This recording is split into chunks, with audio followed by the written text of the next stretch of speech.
We brought you the story first. We brought you the update yesterday, and we're bringing you the press conference today. A newborn child had its head severed from the body, allegedly during delivery. Seemingly, the hospital engaged in a cover-up, and the parents found out. They were horrified. Here's some of the press conference. Here's the father. We just want justice for our son. They lied to us. They ain't let us touch him. We don't like it. We just want justice for our son. You want to say something, baby?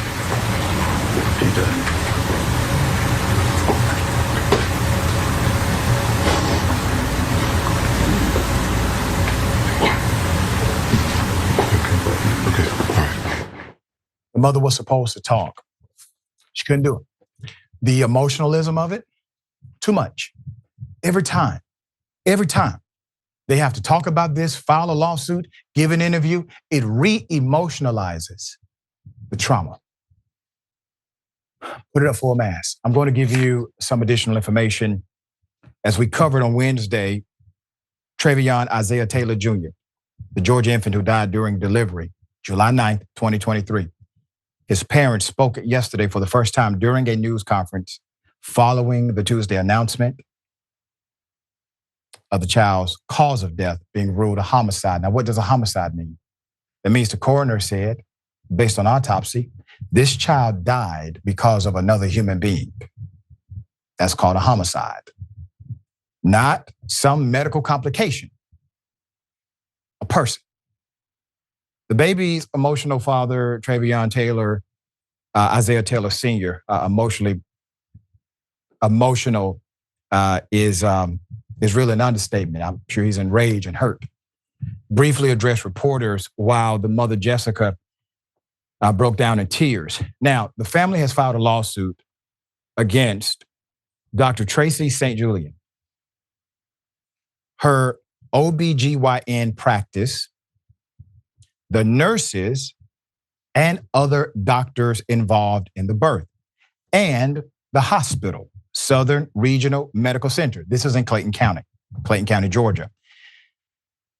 They claim doctors, quote, pulled on the baby's head and neck so hard and manipulated them so hard that the bones, in the baby's skull, head, and neck were broken. All right?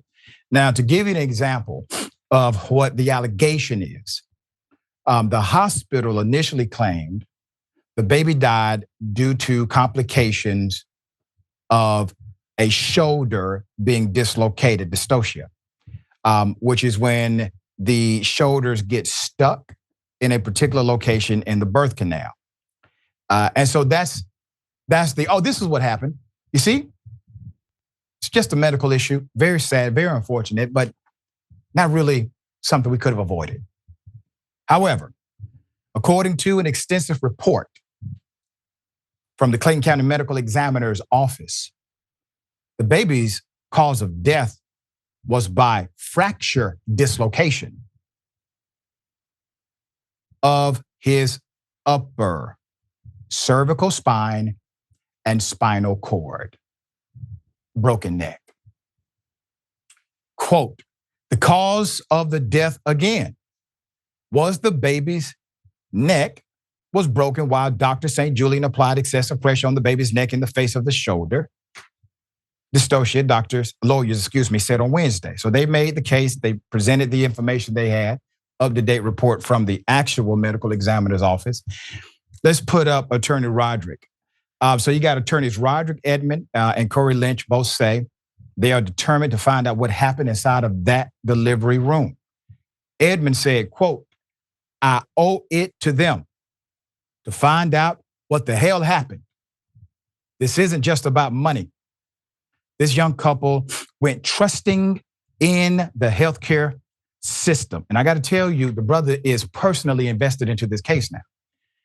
Edmond said during shoulder dystocia, there are various maneuvers doctors are supposed to perform to free the baby that they say St. Julian and others involved in the delivery room did not do. They did not perform.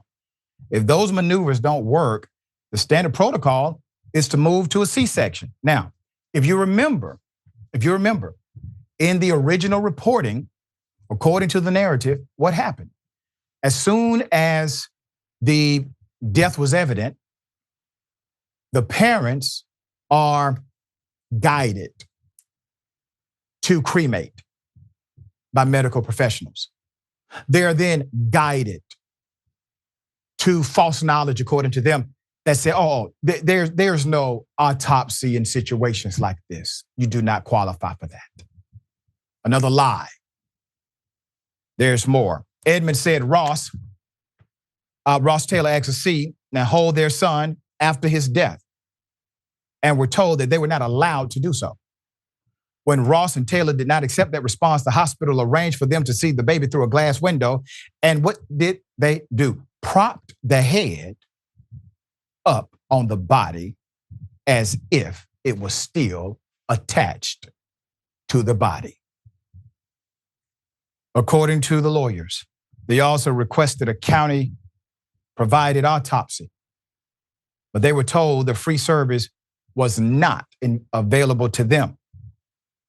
Lawyers argued that was meant to push the couple toward cremation to cover up the evidence. The hospital then surpassed the medical examiner's office and sent the baby straight to the funeral home. Are you hearing me? The parents don't get to touch, hold their own child. Hospital says can't do that, against the rules. Hospital then, according to the attorneys, they bypass the medical examiner. Why? Because the medical examiner gives the autopsy. Bypass the medical examiner, goes straight to the funeral home. Funeral home says, wait a minute. But what is this?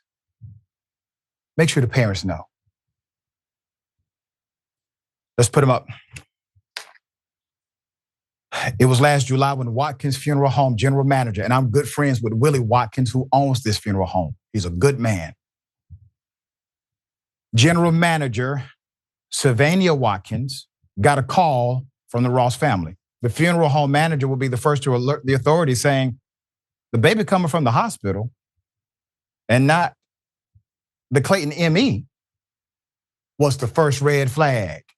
So even the funeral home says, wait a minute, this is improper. Why is the child coming to us from the hospital rather than from the medical examiner? And out of all of the individuals who had a part in taking care of this child and taking care of this family, the one person who stood up and said something was the person responsible for taking care of the dead. The irony of this, everybody else is responsible to take care of the living. He's responsible of taking care of the dead. He's the person that stands up. Watkins recalled to WSB TV, quote, after we retrieved the body from Southern Regional, I was called downstairs to come and see what they had brought back. That's when I noticed the baby's head was not attached to the body. I received this baby from the hospital with that condition. That was the first red flag. Actually, this baby should have come from the medical examiner from the jump. So that's how I ended up calling the medical examiner to see if it was reported, end quote. It wasn't soon after Watkins' call that the Clayton County medical examiner took custody of the baby's body, and the GBI medical examiner performed an autopsy and a report.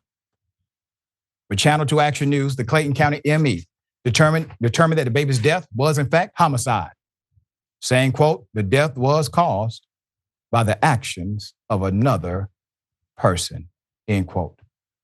The family's attorneys say the hospital is evading presenting evidence in the civil lawsuit filed against the hospital.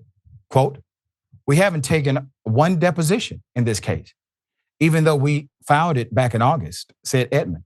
Meanwhile, St. Julian's medical license has not been revoked.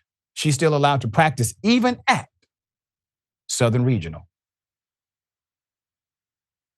The State Composite Medical Board is currently investigating if the doctor in fact violated state regulations. There's a criminal investigation pending with the Clayton County Police Department, perhaps even with the DA's office. That is unclear at the moment. And naturally, there's the civil suit, which allows for transparency through the deposition process. It's clear to me what happened here. I'm concerned about the ease of it. I mean, it's almost as if they have done it before. All right, Yasmin, hell of a story. Thoughts? Yeah, the story is so heartbreaking. I know the parents are pursuing legal action now, but how does anyone recover from something like this? The money isn't going to heal these parents, and the money is not going to heal the community, because apart from losing a child in a way that was determined to have been entirely preventable, there is the traumatizing loss of trust associated with this. If and when this couple is ready to try again for another baby, how will they be able to trust the medical establishment again? People have to feel like they can trust their doctors. Doctors are held up to a much higher professional, ethical, and moral standard than most people in this society. And there's a reason for that. Stories like this are an embarrassment to the entire medical profession, and they speak to a diminishing humanity in this country. This whole situation was handled in such an appalling way. And I'm speaking specifically now about the hospital's actions after the baby died. They mentally abused and manipulated a couple who was already dealing with the worst thing that has ever happened to them. And that's additional trauma now that they will have to recover from somehow. I don't know how. Yeah. And here's the thing.